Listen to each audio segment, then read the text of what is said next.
A splash of blood marred the snow where a puppy stood guard over a cardboard box. One of her paws was placed firmly upon it, a clear warning. Her gaze conveyed a silent message for me to keep my distance. I had no clue what she was so fiercely protecting. It was the middle of the morning, piercingly cold, with snow still pristine from the previous night. I had just arrived in the driveway following my shift, clad in my FedEx jacket and still numb from the cold of the road. And I saw her, a German Shepherd puppy, likely around 7 months of age, with black and tan fur. She was panting in the sunlit frost, ice clinging to her whiskers. She remained motionless, without barking, simply standing her ground. Initially, I suspected she had been abandoned. This is not an uncommon occurrence here in Littleton, Colorado. People frequently desert puppies on the town's periphery, a heartbreaking reality I've witnessed over too many winters. Yet, there was something distinct about this particular pup. She did not flee or even flinch. Her body trembled, and her paw was scraped and crimson from the ice. But she held her position between me and a large cardboard box on my porch's top step. And then my eyes caught it. For a family, inscribed with a bold black marker. I blinked, uncertain whether it was some kind of prank or something far more serious. She observed me with those dark, intelligent eyes, challenging me to make a move. "Hey," I murmured, my breath turning to mist in the air between us. "It's all right. I won't harm you." I advanced one deliberate step. She didn't emit a growl, but her ears flattened and she repositioned herself to shield the box more thoroughly.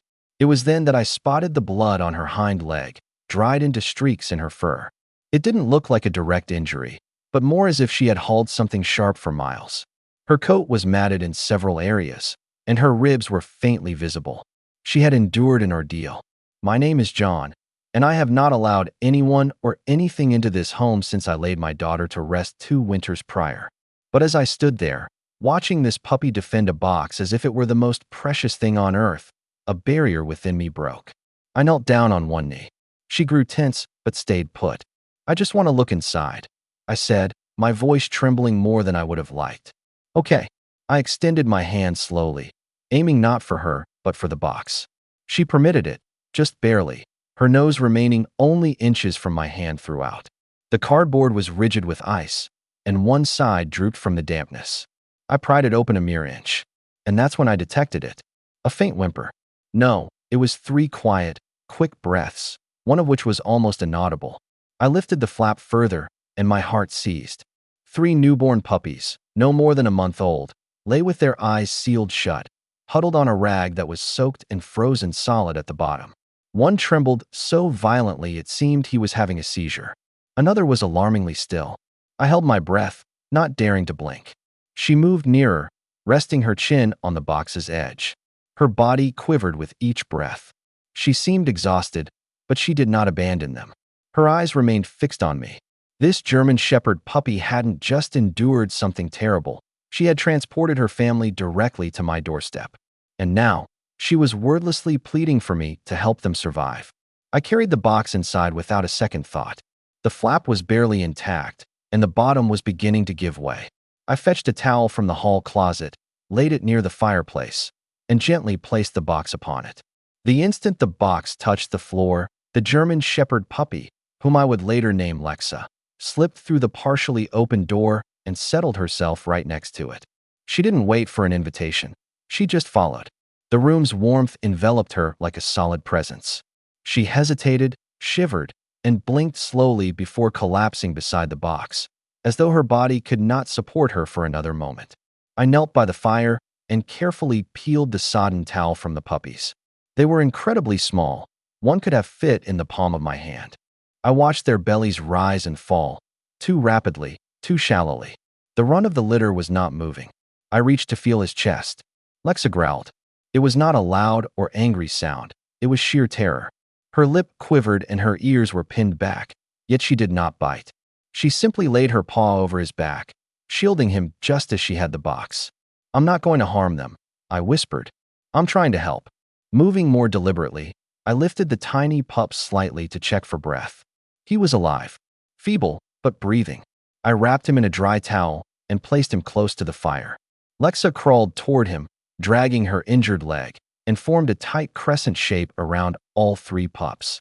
She was shaking from the cold, fear, or perhaps both. I wasn't sure. I prepared a pot of warm water, filled an old bottle with it, wrapped it in a flannel cloth, and carefully placed it under the towel. The second puppy emitted a soft sigh and snuggled against it. The third hiccuped and let out a single cry. The runt remained motionless. Lexa kept her gaze fixed on him. I should have contacted someone, a rescue organization, a veterinarian. But I refrained. Something in the way she maintained her vigil suggested this was not about seeking assistance. It was about earning trust. And I hadn't yet done that. I sat with them as minutes stretched into hours. The fire crackled. Snow melted from Lexa's fur, creating small puddles on the wooden floor. The house, once so desolate, seemed to be breathing once more. I observed that the blood on her paw pads had mingled with salt and slush. The red was now diminishing, revealing a raw, pinkish hue that made me grimace. She licked one of the puppies and then gazed at me as if to say, "Now you understand why I came." I had never witnessed a dog behave in such a manner, nor had I ever seen a German Shepherd puppy with such wise eyes. The runt twitched just once, but it was enough. Lexa released a slow breath, rested her head on her paws, and finally, at long last, shut her eyes. I'm not sure how long we sat like that. The fire hissed, the puppies shifted, and Lexa remained perfectly still. It seemed her entire existence was centered on that damp towel and the three tiny lives it held. When I eventually rose to stretch my legs, she lifted her head slightly. It wasn't an alarm, but more of a check to see if I was still present, still watching. I gave her a nod. I'm not going anywhere. I glanced out the front window. The snowfall had eased, leaving a sparkling layer across the yard. But something else caught my attention: paw prints, forming a trail. These weren't just the tracks Lexa had made this morning. They were older. Some were deeper, with a slight drag, as if she had been carrying something heavy. Others were staggered, showing where she had backtracked, and they led into the woods behind my property. That box hadn't arrived there by chance. I ventured out onto the porch. The wind was sharp as a knife, but I followed the trail regardless. I needed to see, to comprehend where she had come from, because no one would have left that box on my porch in this weather, especially not so early. Lexa had brought it herself. The prints led to a damaged section of my fence. Past it, the trees grew dense quickly. I pulled my coat tighter and forged through the undergrowth, my boots crunching on the ice. The trail meandered left, then curved behind a cluster of rocks. I stopped and stared. There, partially submerged in snow, lay an old garden cart. It was rusted and cracked, the type of thing people discard behind a shed and forget. Inside were torn blankets, empty dog food cans, and a plastic water bowl with chew marks on its rim. She had established a camp here. Lexa had been residing in this frigid section of woods, perhaps for days, or even longer. I discovered paw prints circling it, small ones belonging to the puppies. She had kept them here, nourished them, and protected them, all alone at 7 months old. I squatted next to the cart and cleared away some snow. A toy was buried beneath the edge of a blanket. A cheap, squeaky mouse with one ear ripped off, frozen solid. It was then that I heard a rustle behind me. I spun around, my heart pounding in my throat, and saw her. Lexa. She had followed me. Her head was held low, her tail was still, and her breathing was shallow, not from fear, but from memory. She stepped forward, her nose touching the cart, and then sat beside it in silence. In that instant, I understood. This wasn't merely a place of survival for her. It was where her world had fallen apart. Lexa did not look at me. She kept her gaze fixed on the cart, as if awaiting something to emerge from under the blankets and make everything right again. Her breath escaped in short, visible puffs in the cold air. She didn't whimper or cry, but her silence spoke volumes. I moved carefully around to the side, brushing away more snow. That's when I saw them. 2 wide planks propped against a hollow at the base of a tree. They appeared to have been deliberately, if clumsily, placed there. I knelt and gently moved one aside. A faint but familiar smell reached me first, a mix of earth, fur, and something still. Lexa rose, her body tense and ears pointed forward. Inside the hollow lay an unmoving shape, curled and covered in ice and old pine needles. An adult female German Shepherd. I froze. Her body was wedged against the tree, one paw extended toward the open air. Her ribs were prominent beneath her fur. Her eyes were closed, her face serene, as if she had not died in fear but had simply fallen asleep and never awoken. And suddenly, it all made sense. Lexa had not just carried that box of puppies to my porch. She had first buried her mother. I turned to look at her. She was staring at the hollow, motionless, making no sound. She didn't need to look. She already knew. Was she your mom? I asked softly, not anticipating a reply. She sat down abruptly, her injured hind leg collapsing awkwardly beneath her, her eyes remaining fixed on the spot. There was something ancient in her stillness, something heartbreakingly human. I surveyed the area once more. I saw more small tracks, a few scraps of cloth, and teeth marks on an old food container. The full picture struck me at once. She had kept the puppies alive here. She had transported food back and forth. She had curled around them at night, likely after her mother was already gone, all at just 7 months old. Somehow, this German Shepherd puppy had shouldered a responsibility no one else would, not just as a sibling, but as a protector, a mother, and a leader. The snow began to fall again, soft flakes drifting among the trees. I reached into my jacket, pulled out my scarf, and after wrapping it loosely, gently laid it over the old dog's shoulder. It was just a gesture, nothing more. But Lexa observed it.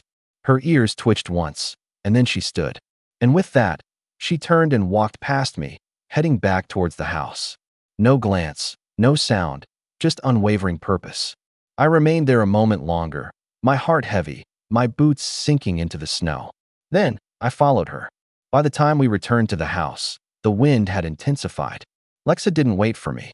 She limped up the steps on her own, head held low, her body sagging with exhaustion, and curled back around the box by the fireplace as if she had never been away. The puppies were still asleep, bundled in the towel, their tiny bodies rising and falling in irregular rhythms. The runt, so still, seemed to be barely holding on. I knelt beside them and reached to adjust the warm water bottle. Lexa watched me, but this time she did not interfere. Perhaps it was because I had followed her into the woods, or perhaps because I had seen the grave she had left behind. I examined her paws. The bleeding had subsided, but her pads were raw and worn through in spots. A simple bandage wouldn't fix that. What she needed now was time, safety, and warmth. She had earned it. I rose and went to the kitchen, retrieving the first aid kit from a cabinet. Lexa tensed upon my return, but did not move. I knelt next to her. "Let me help," I whispered. I poured warm saline over her front paw, gently cleaning away dirt and snow. She winced, but did not withdraw her paw. Her eyes remained fixed on the box, as if she were keeping a vigil. I wrapped the first paw, then the second. She allowed it. The moment felt sacred, not an act of obedience, but one of trust. I was not prepared for the effect this had on me. For the first time in 2 years, my hands were engaged in something other than delivering packages or making coffee. They were helping, holding, healing. I felt a crack appear in the weight I had been carrying since that night in the hospital when the machines fell silent and a nurse placed a too small blanket over my daughter's body. I hadn't touched anything so tender since then. Until now. When I finished wrapping her last paw, I rested my hand on her shoulder. She leaned into the touch just slightly, like a quiet exhale. Outside, the snow was falling more heavily. I glanced at the front window and saw the box again, still sitting where I had first found it, damp and collapsing. The words, "for a family," were blurring on the wet cardboard. I stepped out to bring it in before it disintegrated completely. As I lifted it, something slipped from under the flap. A photograph, faded and wet around the edges. I picked it up gently and turned it over. It was a picture of puppies, perhaps Lexa and her siblings, perhaps not. There was no writing, no date, no explanation. I looked back at the porch, at the doorway Lexa had stood before, and at the life waiting inside by the fire. I still had no idea where the box had come from, but somehow, that German Shepherd puppy had carried it all this way, and that had to signify something. That night, I did not sleep. It wasn't because I was unable to, but because I was afraid to miss anything. A single breath, a small sound. I dreaded the moment the tiny runt might stop breathing, or worse, the moment Lexa might give up. But she didn't. She never closed her eyes for more than a minute at a time. Each time a puppy whimpered, she was there, nudging it, curling tighter, and licking its ears as if to remind it, "You're still here. I've got you." The fire dwindled to a soft, amber glow. I added more wood, taking care not to disturb them. Lexa raised her head once, her gaze following my hands, then settled back down. The trust in that simple gesture gripped something inside me I thought had long since died. I sat on the floor, leaning against the wall, and watched the snow paint the windows white. It was quiet, the kind of quiet I once detested, the kind that underscored how empty a house can feel when it's only walls and shadows. But this was different. There was breathing, movement, life. I don't know how long I watched, but sometime before dawn, I heard the sound I had been praying for. The runt let out a small hiccup, followed by a squeak. It was barely a whisper, but it was real. Lexa reacted instantly. Her head shot up, her ears forward, her nose pressed into the towel. She licked him softly, then rested her muzzle across his back like a weighted blanket. He moved again, a twitch, a kick, and I let out a breath I hadn't realized I'd been holding for hours. I leaned closer and stroked Lexa's back. Her fur was still damp in places, but was now warm. I whispered, "You did it. He's still here." She didn't need to respond. The gentle rise and fall of her chest was enough. In the quiet, my thoughts drifted. I pictured my daughter's face on our last night together, when she asked if we could get a puppy for Christmas, a German shepherd, just like her friends. I had told her maybe. That was 2 weeks before the accident. After the funeral, I packed away her drawings, her toys, her leash still hanging on the back of the door. I couldn't bring myself to give them away. I didn't allow anything new into this house, not even sunlight on some days. Until this girl appeared. Until Lexa laid her world at my feet and dared me to care again. As the sky began to lighten outside, I stood and walked to the window. Snow had blanketed everything. The trail to the woods, the broken fence, even the porch where she had first stood. But inside, everything had shifted. I turned back to Lexa. She opened one eye, then closed it again. Her chin was resting on the runt, who was now breathing in soft, steady pulses. I didn't know what would happen next, but I knew one thing for certain. She wasn't alone anymore. None of them were.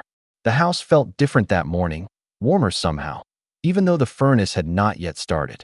Perhaps it was the fires still humming softly behind the grate, or the sounds of life filling the quiet spaces, little squeaks from the puppies, the soft thump of Lexa's tail when she heard me enter. Or maybe it was something I hadn't experienced in a very long time. Hope. Lexa stretched as I came into the room, careful not to disturb the pups. Her wrapped paws made her movements clumsy, but she paid them no mind. She nosed each of them like a diligent nurse before turning her attention to me. That was the first time I saw it. Not fear, not duty, but relief. She didn't just look at me. She looked into me, as if she finally believed I might stay. I brought her some food, warm chicken and rice. She sniffed it, then paused, her eyes darting back to the box. I slid the bowl closer. She took a tentative bite, then another. I could swear I saw her shoulders relax. I sat by the fireplace and leaned back, letting the warmth soak into my chest. For the first time in 2 years, I didn't feel the tightness in my lungs. That invisible weight I'd carried since the day I buried my family hadn't vanished, but Lexa had carved out a space within it. And in that space, something new was taking root. A sound broke the silence. Not from the pups, not from the fire. A knock. I stood perplexed. When I opened the door, Mrs. Mallister, my neighbor, was standing there in her robe and winter boots, holding a casserole dish. Her eyes widened as she looked past me. "I saw tracks last night," she said. "Did someone leave a box?" I opened the door wider. Lexa looked up from her spot beside the puppies. The towel was warm, the water bottle still faintly steaming. All 3 pups stirred, one yawned. Mrs. Mallister's expression softened. "Oh my." She stepped inside slowly. "Careful. Is that one yours now?" I looked at Lexa, then at the puppies. "They found me," I said. I think they were meant to." She didn't ask any more questions. She just nodded, placed the dish on the counter, and said, "If you need supplies, let me know. I'll ask my grandson to bring over some blankets." After she departed, I closed the door and stood there, still. I didn't know who had left that box. I didn't know how Lexa had carried it or why she had brought it to me, but she had. A German shepherd puppy, no older than 7 months, had confronted snow, hunger, and loss, and still held on to the belief that someone might open a door, might say yes. I walked back to her, knelt beside the box, and whispered, You're safe now." Lexa leaned her head against my knee. I don't know how long I remained like that, but I know this. I didn't feel alone. Not anymore. I don't recall the last time I smiled without a sense of guilt. But when I entered the living room that morning and saw Lexa lying with all 3 puppies curled into her side, breathing in a soft rhythm, I felt a genuine shift in my chest. The runt had his head resting on her leg. His eyes were not yet open, but he was visibly stronger. You could see it in the way his tiny paws stretched, how he kicked gently against the towel. I knelt beside them, and Lexa didn't flinch. She trusted me now. I reached for a fresh towel and carefully replaced the damp one beneath the puppies. Lexa assisted, nudging them toward the warmth. Her paws were still bandaged, her movements deliberate, but her focus never wavered. She watched over them as if it were the only thing that mattered in the world. And perhaps it was. The phone buzzed on the counter. It was the first time in 2 days I had thought about anything beyond this house. It was a message from my sister. "Haven't heard from you. You okay?" I stared at the screen. Then I took a single picture. Lexa and the puppies curled up by the fireplace, the cardboard box behind them with the fading words "for a family" still barely legible. I sent it to her with a simple reply. "I think they found me." 10 minutes later, she wrote back, "You're really going to keep them?" I looked up at Lexa. She looked back, calm, still whole. I didn't need to answer. Later that morning, I stepped outside to gather more firewood and noticed something odd by the porch. The box. I had considered throwing it away a dozen times, but I couldn't bring myself to do it. There was something sacred about it. I brought it inside, gently folded the flaps, and placed it beside the pups. Lexa stared at it. Then she did something I hadn't anticipated. She stood up, walked over, and placed her paw on top of it, as if she were reclaiming it. Or perhaps letting it go. It struck me then. I had been so preoccupied with how she brought them to me that I hadn't considered what she had left behind. Her mother, her old life, the shelter of a broken-down cart in the woods. Every bit of warmth she had managed to find, she had carried it all to my door. 3 hearts barely beating. No plan, no guarantee, just the belief that someone, somewhere, would open the door. And I had. Not because I was brave, not because I was ready, but because something within her refused to surrender. She didn't come here to be saved. This German Shepherd puppy came here to save. That afternoon, the sky darkened early as heavy clouds rolled in over Littleton like a foreboding sign. The snow started again, sharp and wind-driven, slapping against the windows and sheets. I tossed another log on the fire, but despite the warmth, I couldn't shake the chill tightening in my chest. Something felt wrong. Lexa hadn't eaten since morning.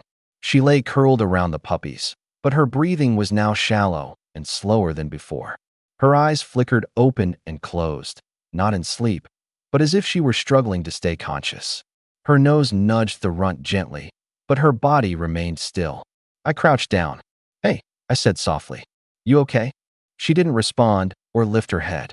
That's when I saw the towel beneath the puppies, damp again, but not just from melted snow.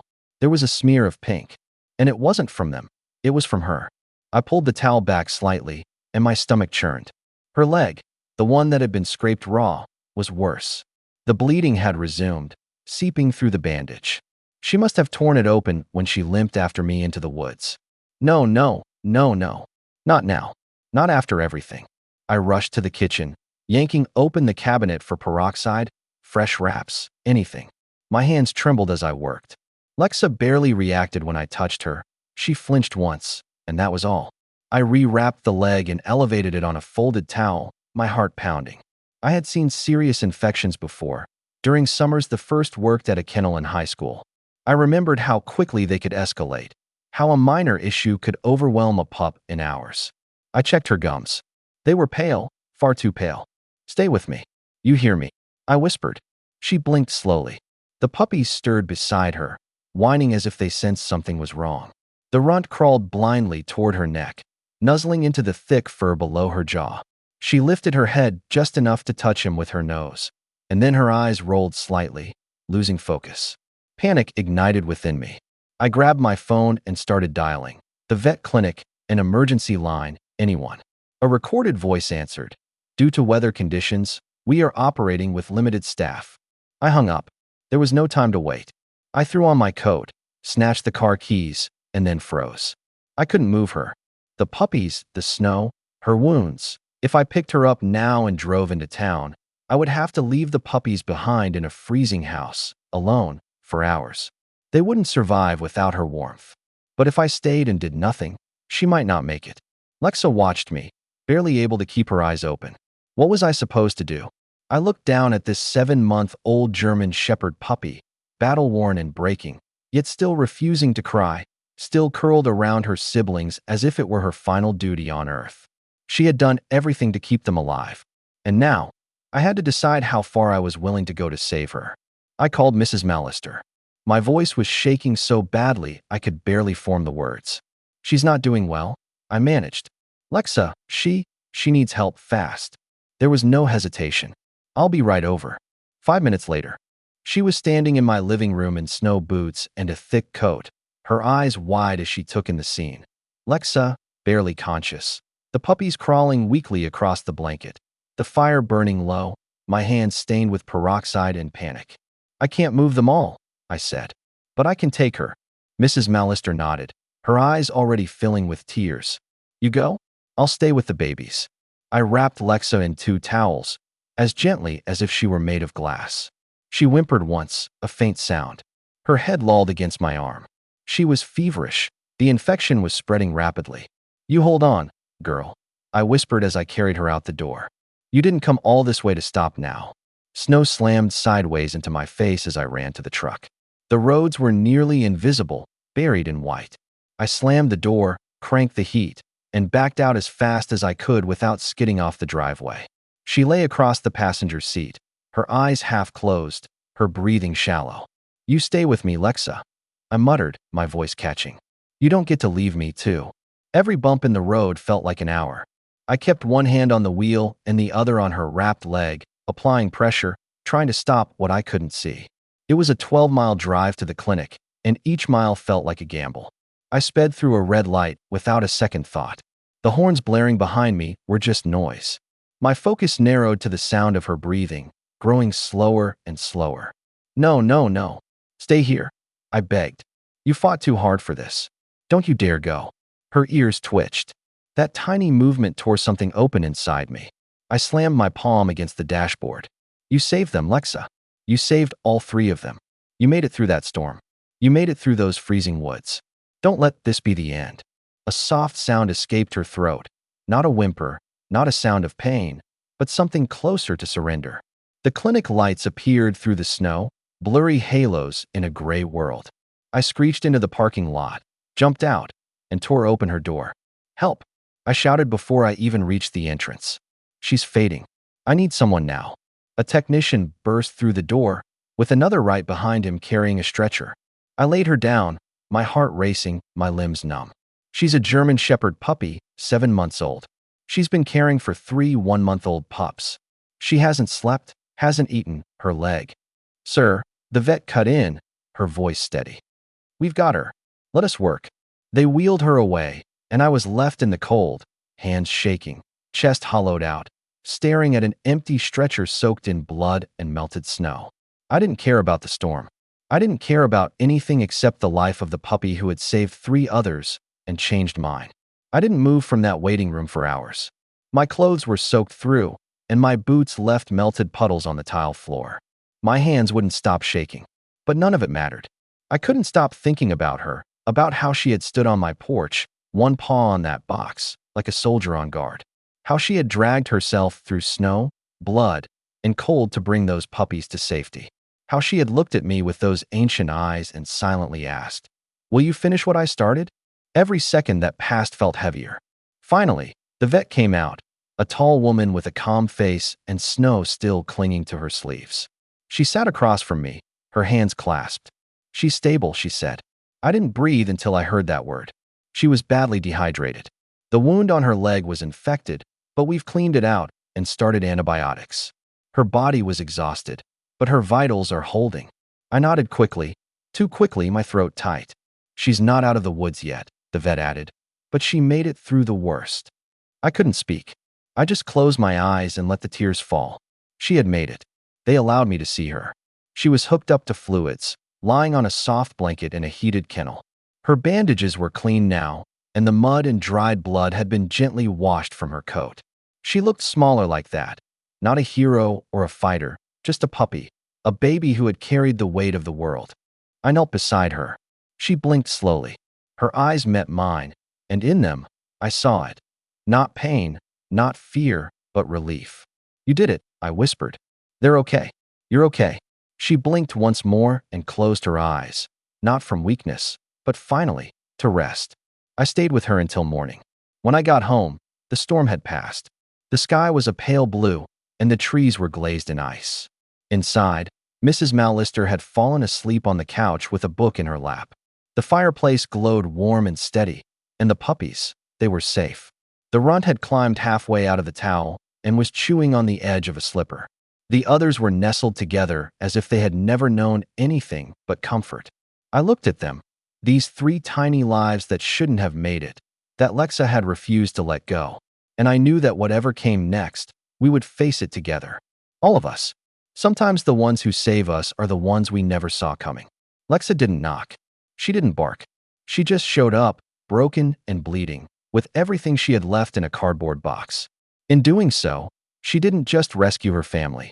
She rescued me, too. I had built walls so high around my heart after losing my daughter that I had stopped feeling the cold or the silence. I had just stopped.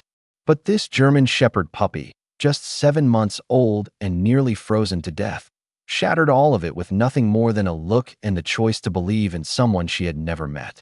She believed in me before I could believe in myself. And now, every morning I wake up to the sound of paws on the floor and to 3 clumsy little siblings barking at their breakfast bowls. Lexa stretches out on the rug as if she owns the world, because in this house, she essentially does.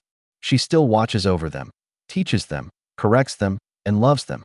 And as for me, I finally framed that cardboard sign, the one she brought with the words, "For a family." Because that's what we are now.